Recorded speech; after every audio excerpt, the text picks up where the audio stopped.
Olá, caros alunos, vamos para mais uma aula de noções de direito constitucional e administrativo. Hoje é a nossa aula 3 e nós abordaremos sobre direitos e garantias fundamentais. É apenas a iniciação dos nossos estudos. E o que nós vamos estudar nessa aula? Nós vamos estudar sobre a terminologia e o conceito, sobre as dimensões ou gerações dos direitos fundamentais, as espécies, os destinatários e a diferenciação entre direitos e garantias. Existem três terminologias para essa gama de direitos: direitos do homem, direitos humanos e direitos fundamentais. E qual a diferença entre essas terminologias?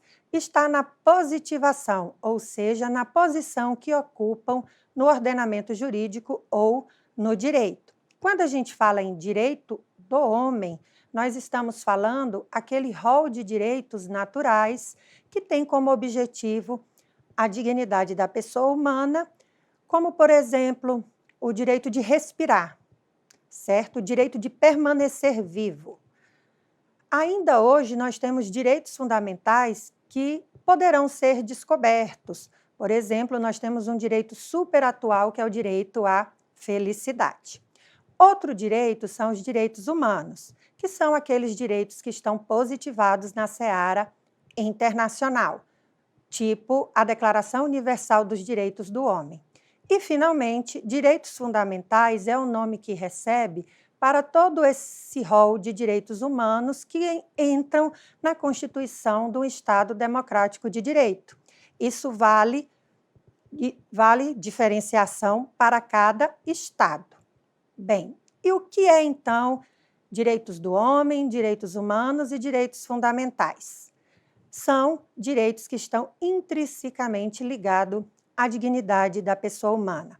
Especificamente, direitos fundamentais a gente conceitua como normas jurídicas intimamente ligadas à ideia de dignidade da pessoa humana e da limitação do poder, positivadas no plano constitucional de determinado Estado democrático de direito, que, por sua importância axiológica, fundamentam e legitimam o ordenamento jurídico. A gente já estudou, sobre o conceito de dignidade humana e de limitação do poder do Estado. Essa ideia de trazer os direitos fundamentais para dentro da Constituição é também por aquele instituto que nós já estudamos, que a norma constitucional é suprema. Então, esses direitos tão importantes para a humanidade gozam de maior proteção. Agora vamos tratar sobre as dimensões ou gerações de direitos fundamentais. A princípio, nós vamos tratar sobre a teoria de Karel-Vasak. Qual é essa teoria? Baseado no lema da Revolução Francesa, igualdade, liberdade e fraternidade, Karel-Vasak distribuiu os direitos fundamentais em 3 gerações à medida que eles foram sendo positivados. Os direitos de liberdade, que estão na primeira geração, que são direitos negativos, direitos de defesa, ou seja, aqueles direitos cujo Estado não pode intervir. Exemplo, direitos civis e políticos, como a liberdade de locomoção, o voto. A segunda geração está ligada ao lema da igualdade, são os direitos positivos, direitos prestacionais, ou seja, são aqueles direitos que o Estado tem sim que me assegurar, tem que implementar políticas públicas, direitos sociais, econômicos, culturais e trabalhistas, como, por exemplo, o direito à saúde, o direito à educação, o direito à moradia. E, por fim, a terceira geração, que é a geração o quê? Da fraternidade. Aqui, gente, extrapola-se a seara individual e passa a pensar no homem como um membro de uma comunidade. Por isso, direitos coletivos, difusos e individuais homogêneos. Esses direitos são os direitos ao meio ambiente sadio, ao desenvolvimento, à paz, dentre outros. Mas essa teoria, gente, do Karel-Vazak, ela sofre críticas por parte de alguns constitucionalistas. Por quê? Porque dá a impressão que uma gama de direitos substitui a outra, ou seja, quando os de primeira geração deixaram de existir, os de segunda geração tomaram o seu lugar. Mas não é assim, tá? Eles se acumulam no tempo. Esse rol só vai aumentando. Por isso é que os constitucionalistas modernos preferem o termo dimensões dos direitos fundamentais. Essa teoria de Vazak é de 1977. Depois disso, surgiram novas gerações, ou, melhor dizendo, dimensões de direitos fundamentais. Uma quarta e uma quinta dimensão. A quarta ligada ao ideal da democracia. Essas são as espécies de direitos globalizados, levando-se em conta, todo o desenvolvimento tecnológico e científico que possibilitou a integração maior entre a população de diversos países do mundo. São esses direitos à informação, à democracia e ao pluralismo. Isso é a teoria de Bonavides. Direito de pesquisa biológica e manipulação do patrimônio genético é de Bobbio. A gente percebe que na teoria de Bonavides tem um cunho mais político, enquanto a de Bobbio tem um cunho mais científico. A quinta geração está ligada à realidade virtual e à paz universal. São os direitos, segundo Kant, cosmopolitas. O que isso significa?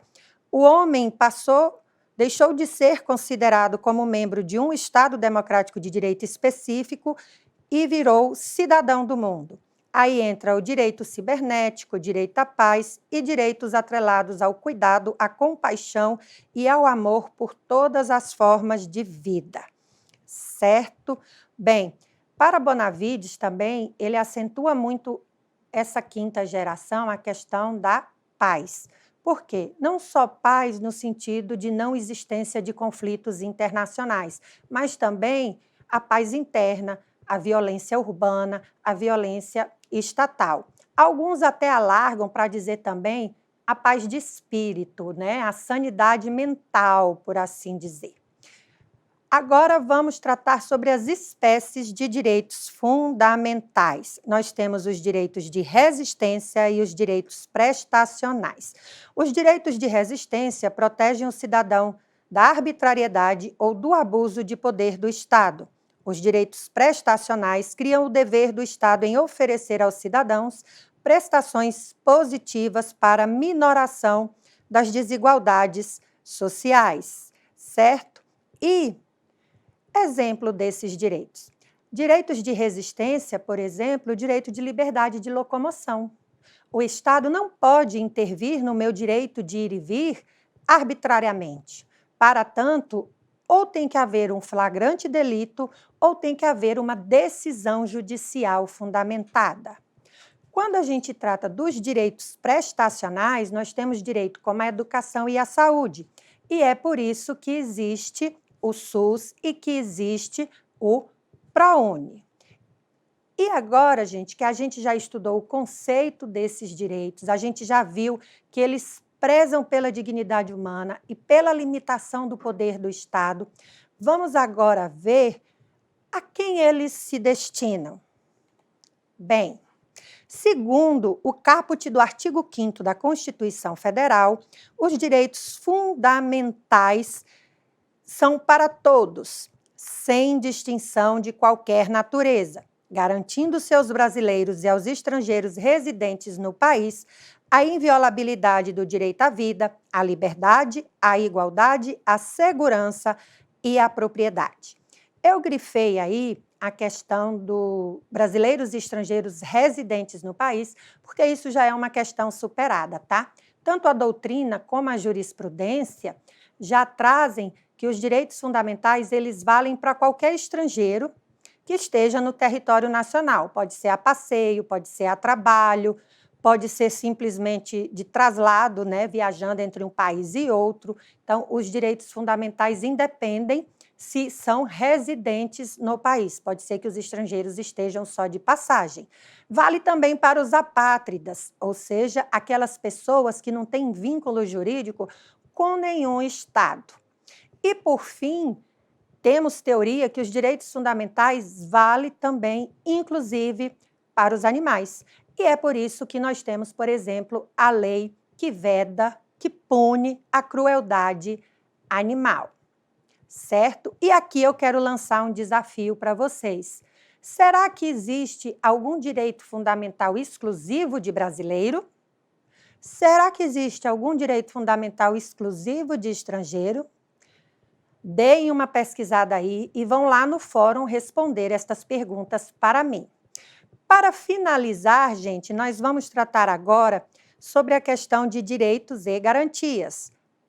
Até no início da aula eu falei para vocês que a gente ia tratar sobre os direitos e garantias fundamentais. Então, o que são direitos e garantias? Direitos são bens ou vantagens conferidas ao indivíduo. Estão previstos em normas declaratórias. Garantias são meios usados para assegurar o gozo dos direitos. Estão previstas em normas assecuratórias. Vamos ver exemplos? Bem, por exemplo, um direito de liberdade de locomoção, direito de ir e vir. A garantia desse direito de ir e vir? Habeas corpus, que é aquela ação que você impetra quando você é preso sem justo motivo. Você pede o seu livramento. Então, liberdade de locomoção, direito. Habeas corpus, garantia. Mas cumpre a gente fazer a diferenciação, porque existem duas espécies de garantias, as garantias gerais e as garantias especiais. As garantias gerais proíbem abusos de poder e de todas as formas de violação dos direitos. Por exemplo, para a liberdade de crença, nós temos a garantia geral da proteção dos locais de curso e suas liturgias. As garantias especiais, gente, elas levam esse nome por quê? Porque elas se referem especificamente a direitos considerados muito caros à humanidade, muito diretamente ligados à dignidade. Quais são esses direitos? Direito à liberdade de locomoção. Aí nós temos uma garantia específica, o habeas corpus, ou especial, tá? Tanto faz a nomenclatura, que seria o habeas corpus, que é o quê? Que é um procedimento especial, muito mais simples, muito mais célere, menos oneroso, para restituir o mais rápido possível a liberdade violada injustamente.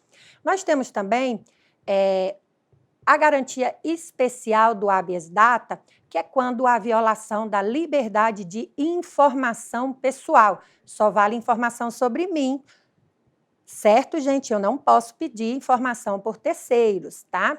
Aí nós temos também o mandado de segurança, violação de direito líquido e certo, que não cabe habeas data ou habeas corpus. Vocês que são concurseiros já devem ter uma boa noção. Aliás, concurseiros não, né? Desculpem, concursados. Parabéns! Bom, vocês já devem ter uma noção de mandado de segurança. Por exemplo, quando a banca examinadora não cumpre as normas do edital. Mandado de segurança para suspender o concurso, porque o cumprimento do edital é direito líquido e certo de todo candidato. Aí nós temos o direito de mandado de injunção, a garantia do mandado de injunção, que é para garantir o quê? O pleno exercício da cidadania e dos direitos de nacionalidade. Se, por exemplo, tem uma norma constitucional que precisa de complementação e não tem uma legislação que complemente, cabe mandado de injunção. Essa questão era muito comum, gente, na questão da isenção tributária das instituições sem fins lucrativos. Precisaria de uma lei para dizer quem são essas instituições. Durante muitos anos não teve. Então, isso foi um objeto de um mandado de injunção para quê? Para que todos soubessem quem são essas instituições e, a partir disso, essas instituições podiam gozar desses benefícios fiscais. Hoje a gente sabe, por exemplo, que igrejas entram nesse rol. Por fim, mas não menos importante, nós temos a ação popular. Até então, todas as outras garantias eram para direitos individuais. A ação popular é para direito coletivo. Então, quando há algum dano ambiental, uma empresa jogando dejetos aqui no nosso lago, qualquer cidadão pode buscar uma ação popular para que aquela empresa pare de poluir o nosso lago. Então, gente, eu acho que aqui ficou bem claro, né? A diferença entre direitos e garantias. Direitos, normas declaratórias.